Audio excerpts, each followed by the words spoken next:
Hello, and welcome to Rotterdam. Yes, this morning we arrived backwards into the port of Rotterdam. So our morning started off a little bit earlier than expected, as we could hear the announcement to say that we were docked here in Rotterdam. No time for me and Dom though, we were straight down to deck 6 where we quickly left the ship. Hi, if you're new to our channel, we are Tom and Dom Travel and we release a new cruise related video every single week. So if you haven't done so already, make sure you hit that subscribe button and don't forget to give this video a like. Rotterdam Terminal is quite modern. There were a number of people there offering information and maps and all types of excursions and events you can think of, really. We decided to go it alone and independently, so we just made our way down the escalators and out of the terminal, and we were in Rotterdam itself. The plan originally for today was to explore the Euromast, but as we headed to the front of the ship where we wanted to get some photos of Iona, we quickly realised that the Euromast was covered in cloud.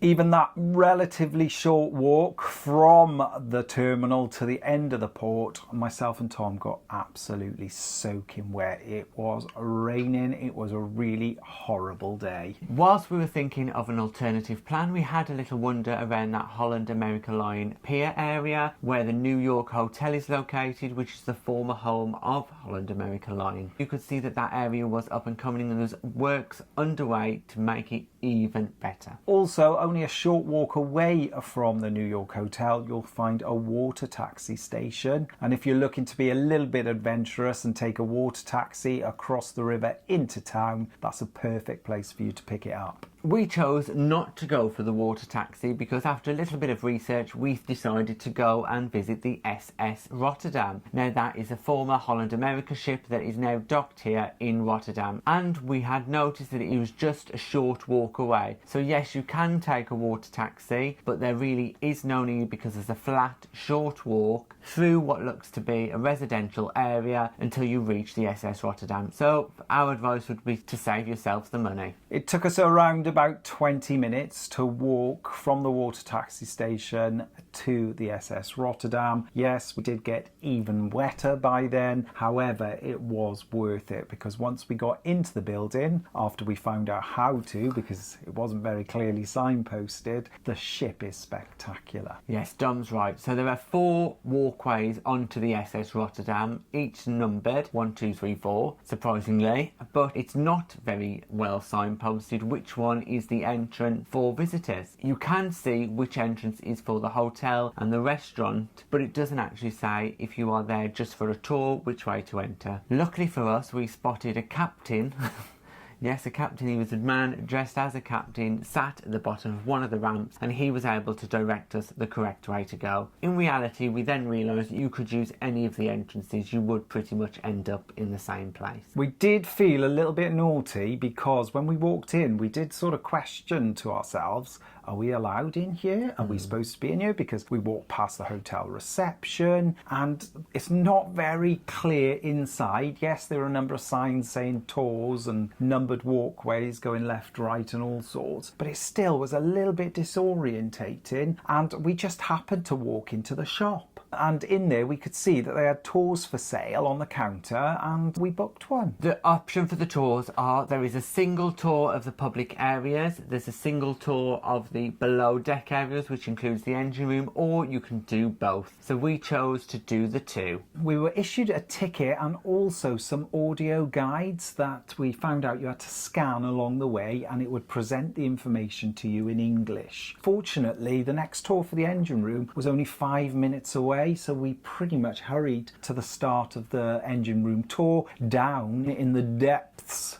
of the SS Rotterdam. The below decks tour actually starts in the indoor swimming pool, which is quite unusual because it does look quite gloomy down there, but you can see at the time when the ship was running it must have been a really nice place. It's completely unused now, the pool is not available to be used, but you can see it as it was. In fact, in that area itself they also have the changing rooms, they have a massage area, they have exercise machines. You can really see how it would have been in its heyday. It would have been a luxury luxury area of the ship for all of those first class passengers, and there was a spa as well. So, like on most of those classic cruise ships, the main pool of the ship was located down low, rather than like modern cruise ships where it's always up high. From there, our tour guide proceeded to take us down through the narrow halls into the lower decks of the ship.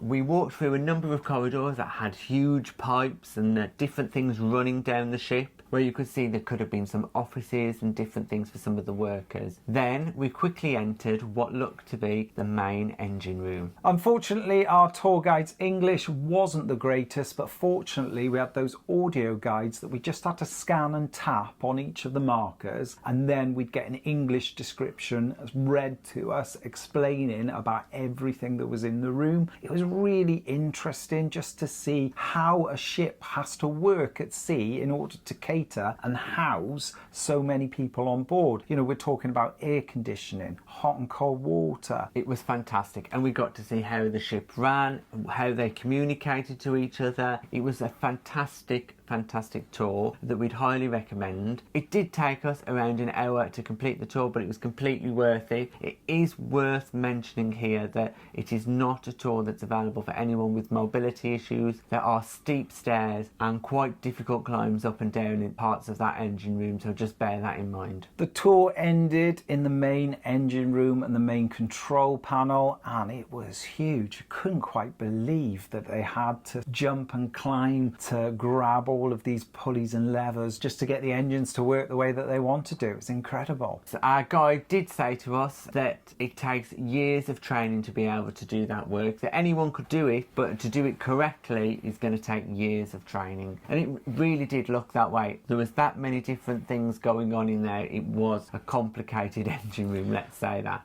They said it was incredibly hot and incredibly noisy in its heyday, and even though our tour guide's English wasn't the greatest, his knowledge was far superior than we've ever experienced. Yes, our tour guide did actually used to work in that engine room himself. He worked there for about 6 years, so he knows that engine room inside out.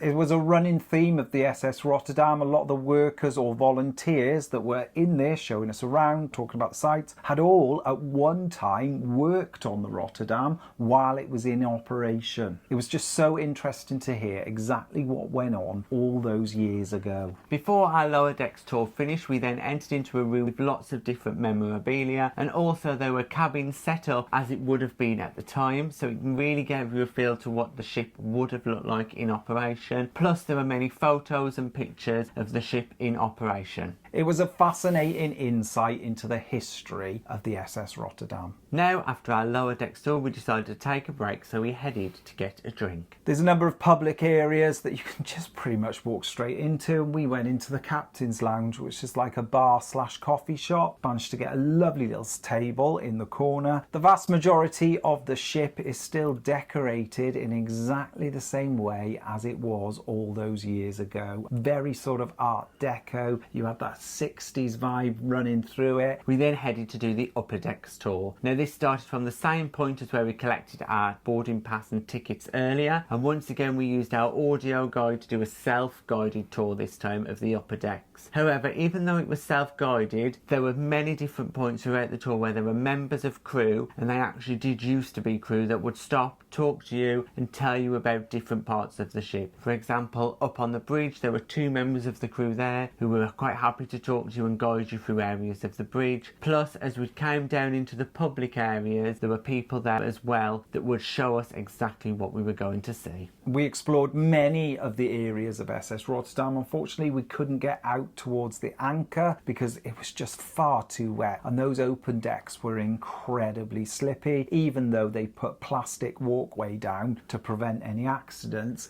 it was still quite treacherous. Yes, they were very slippy because those wooden decks did feel not as anti-slip as the modern ones do, so yeah, certainly was treacherous out there. But it was great to see some of the open deck areas, so we braved the rain for them. Now on the SS Rotterdam there are two classes. There is first class and tourist class, and the ship is completely split. So if you were first class, you would probably never meet someone in the tourist class. For example, there are two exercise areas outside on the ship, and there's even two sets of stairs that used to be split off by screens. Passengers could move up and down the decks without ever having to meet. As we finished touring all of the open deck areas, we then made our way inside to have a look at the first class lounges, and we were introduced to a former bartender who used to work on the SS Rotterdam, and he shared with us little snippets of information that you just wouldn't know unless you'd actually been there while it was sailing. And also he gave us the reason why the late night venue on board had glass that you cannot see through, and that in fact he had to sign an agreement to say he would not discuss what happened in that room. What happened in the Admiral's Lounge stayed in the Admiral's Lounge. So I'm sure he has got many stories that he is unable to tell.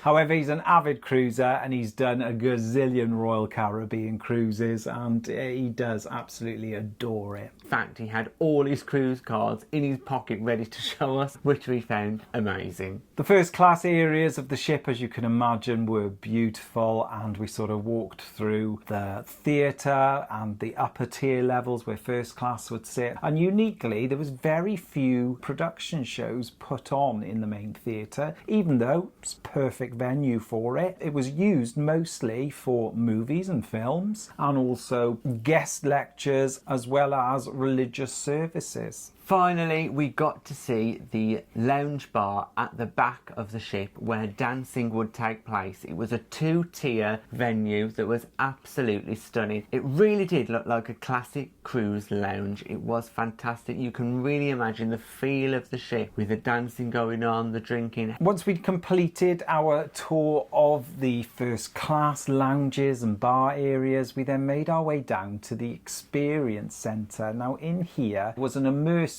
short movie that charted the journey of a young boy and his family across the Atlantic to New York.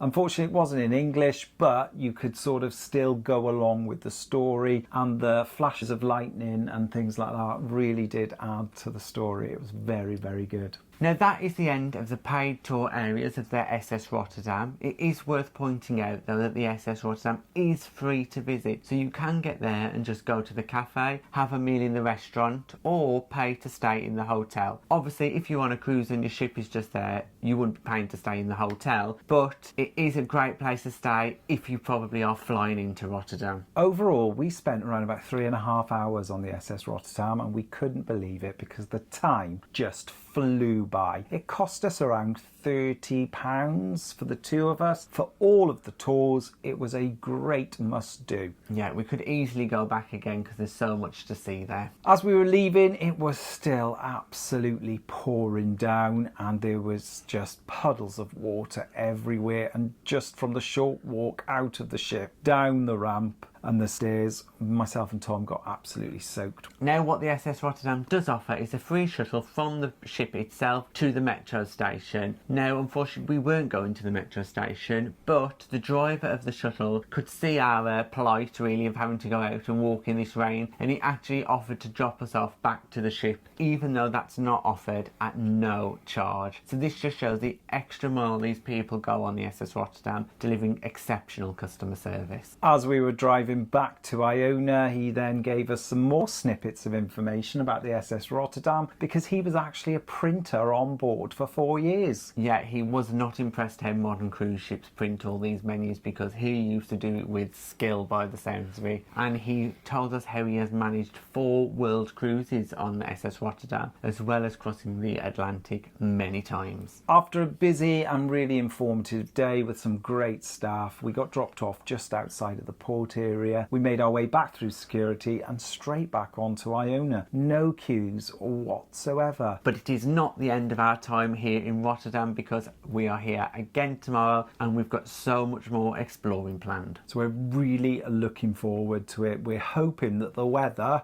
is going to clear up so we can do some of those things that we initially planned to do today. Thanks for watching our first day in Rotterdam on Iona. If you've got any comments or questions, just pop them in the box below and we'll get back to you. If you'd like to support us in creating future content and receiving exclusive benefits, we're also available on Patreon. And please don't forget to like and subscribe. It's free. And hit that bell notification button to never miss a video from us.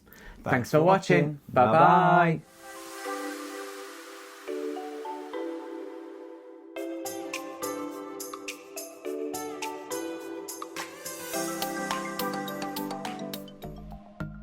Thanks for watching. We've got lots more content available on our YouTube channel, so press that subscribe button. If you're interested in receiving daily updates, we're available on most social media platforms. Just search for Tom and Dom Travel.